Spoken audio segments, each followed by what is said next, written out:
আজকে আমি একটা মিষ্টির রেসিপি শেয়ার করব, যেটার আমি নাম দিয়েছি মালাই ল্যাংচা। তো তার জন্য আমি প্রথমেই এখানে একটু পনিরকে ক্রাশ করে নিয়েছি। এটাকে একদম ভালো করে মেখে নিতে হবে। এটা বাড়িতেও ছানা দিয়েও করা যায়। এটাকে একদম ভালো করে মেখে নিতে হবে যাতে এর মধ্যে কোনো রকমের দানা না থাকে, একদম যেন সফট হয়ে যায়। এর মধ্যে এবার আমি একে একে কিছু উপকরণ আরও মেশাবো। একটু অল্প করে চিনি মেশাবো, 2 চামচ মতো ময়দা মেশাবো, 1 চামচ আর একটুখানি সুজি মেশালাম। এর মধ্যে এবার ছোট এলাচের গুঁড়ো দিয়ে দিলাম, গুঁড়ো দুধ দিয়ে দিচ্ছি 2 বড় টেবিল স্পুন, 1 চামচ বেকিং পাউডার দিয়ে দিলাম। এবার 2 চামচ মতো ঘি দিয়ে দিলাম। এবার সবকটা উপকরণকে একসঙ্গে ভালো করে মাখবো। আমার এই মাখাটা একদম হয়ে গেছে। এটা আমি আধ ঘন্টার মতো একটু রেখে দেব। এবার আমি ক্ষীরটা বানানোর জন্য এখানে দুধ বসিয়ে দিয়েছি। এবার মিষ্টির জন্য আমি এখানে চিনি দিচ্ছি। এটা যার যার স্বাদ অনুযায়ী দিতে হবে। এখানে এইটা আমি তৈরি করব গুঁড়ো দুধ দিয়ে। এই দুধের মধ্যে তাই জন্য আমি 2 চামচ মতো গুঁড়ো দুধ দিয়ে দিলাম। এবার এটাকে সমানে নাড়তে থাকতে। এই ক্ষীরটায় বেশি মিষ্টি হবে না, কারণ মিষ্টিটাই তৈরি হবে রসের, তাই ক্ষীরটা একটু কম মিষ্টি হবে। এর মধ্যে এবার আমি ক্রাশ করে রাখা কাজু বাদাম দিয়ে দিচ্ছি। ক্ষীরটা যখন এরকম অবস্থায় হয়ে আসবে, তখন আমি যে পনিরটা ক্রাশ করে রেখেছিলাম সেখান থেকে একটু পনির তুলে রেখেছিলাম, সেটাও এটার মধ্যে মিশিয়ে দেবো। ক্ষীরটা যখন আমার এই অবস্থায় আসবে, আমি তখন এটাকে নামিয়ে নেব। এটাকে আর বেশি ঘন করব না, এটা ঠান্ডা হলে আরেকটু ঘন হয়ে যাবে।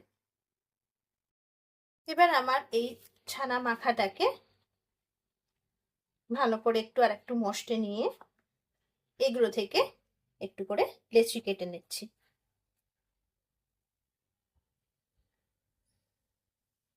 এইভাবে এবার প্রত্যেকটা লেচিকে ভালো মতো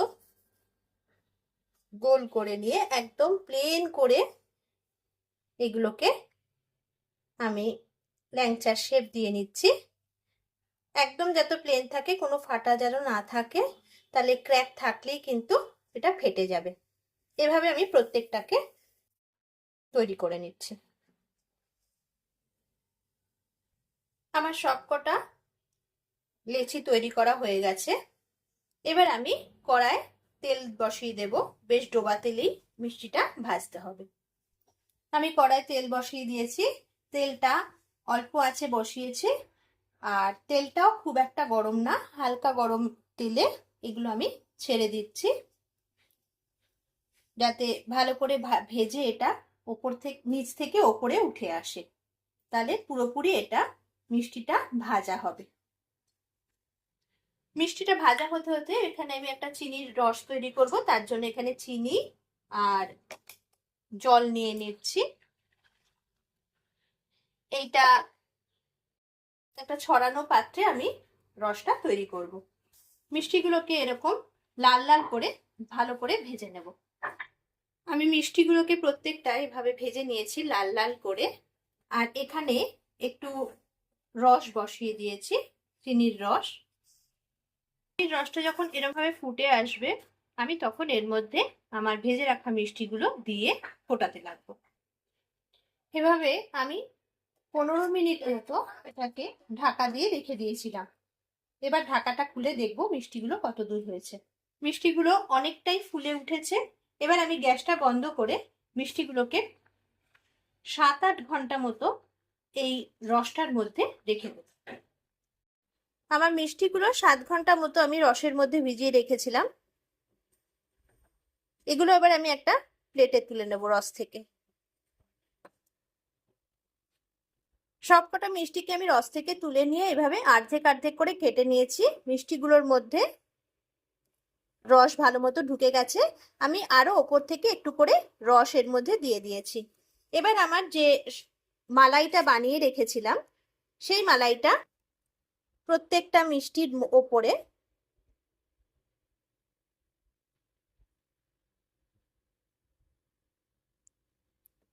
এইভাবে দিয়ে দেব।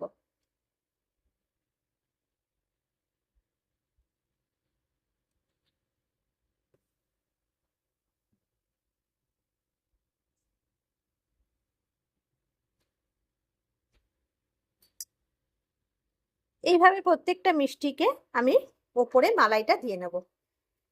আমার মিষ্টিগুলোর ওপর মালাইও দেওয়া হয়ে গেছে। এবার আমি প্রত্যেকটার ওপরে একটা করে চেরি বসিয়ে দেব।